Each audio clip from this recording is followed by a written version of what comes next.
ఓం హ్రీం దుం దుర్గాయ నమః. మనం అందరము ఒకటే ఇంట్లో ఉంటున్నాము, కానీ ఆలోచనలు వేరువేరు. మనము పుట్టిన సమయాలు వేరువేరు, డేట్లు వేరువేరు, రోజులు అంటే ఆదివారం పుడతారు కొందరు, సోమ కొందరు మంగళ బుధ అట్లా పుడుతుంటారు కదా. ఇవన్నీ వేరువేరు ఉన్నాయి కాబట్టి మన ఆలోచనలు కూడా వేరువేరు ఉన్నాయి.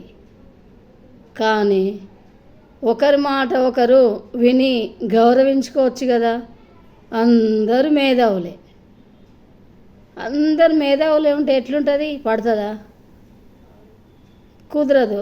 అందుకే ఒకరి అభిప్రాయాలు ఒకరికి కుదరట్లేదు.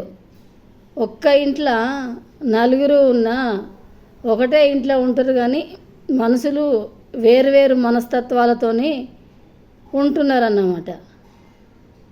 కాదంటారా? కాదంటే కాదని, అవునంటే అవునని చెప్పండి ఫ్రెండ్స్.